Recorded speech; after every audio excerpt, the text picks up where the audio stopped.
I call the member for Newtown. Thank you, Mr Speaker. Last Friday I hosted the Peoples WestConnex Inquiry in a packed Jubilee room with 100 participants attending 4 sessions. We heard presentations from 20 expert speakers, community representatives and councils, as well as multiple testimonies from affected members of the community who took the opportunity to view their concerns, put their concerns about WestConnex on the public record. The purpose of this People's Inquiry was to highlight the lack of transparency, good governance and community consultation surrounding the $16.8 billion WestConnex toll road, and this inquiry clearly exposed many of the extremely problematic impacts that the project will have. We heard testimonies from health professionals, council, transport planners, academics, residents, community campaigners and members of parliament.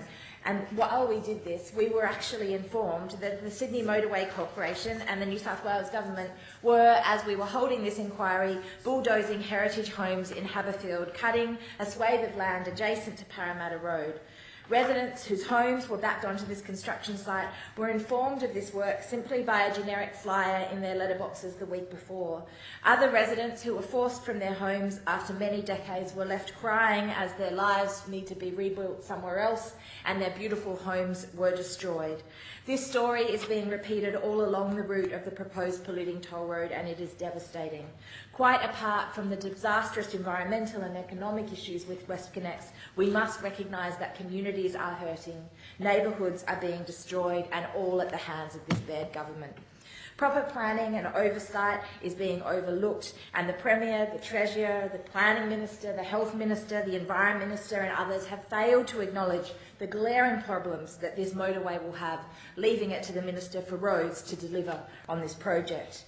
Serious questions were raised at the People's Inquiry on Friday about budget blowouts, incorrect modelling and assumptions, failure to recognise the serious concerns raised in the EIS, failure to comply with conditions of consent, as well as questions about the financial viability of the project and corrupt and questionable behaviour by corporations involved, including Leighton's and ACOM. The updated strategic business case, which has been signed off only with a P50 rating, is ludicrous for a project of this size.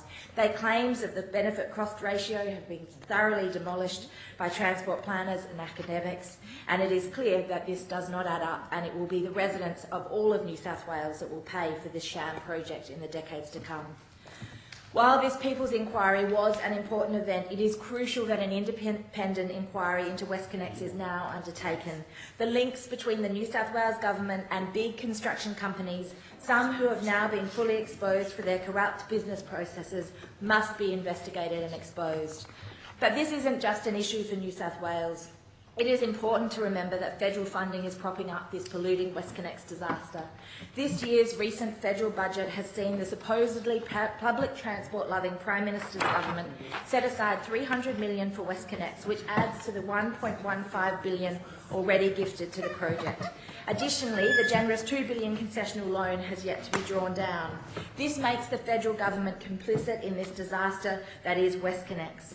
The Greens oppose WestConnex in any form and oppose federal funds being put into this project. What is less clear, and while we know that Liberal are supportive of this both at a state and federal level, what is less clear is where Labor sits in relation to WestConnex. It is actually a federal issue. There is federal money going to this project as well as state money, and we all need to see the construction stop and no more contracts signed until there is an independent inquiry.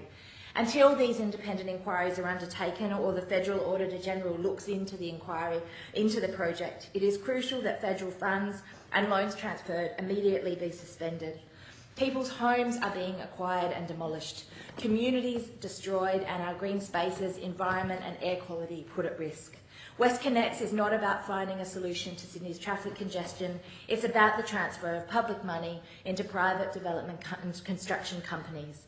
Given the blind determination of the New South Wales Baird Government to proceed at any cost to the community with this WestConnex polluting tollway, our best chance of stopping this project is to stop the federal funding to it. The Greens stand with the community with their call, and like the community, we hope that Labor will recognise the error of its ways, which saw the former Federal Infrastructure Minister Anthony Albanese commit federal funds to WestConnex, and join with the community to not support any more federal funding to this project until a full public inquiry and an Auditor General's report is undertaken into this project.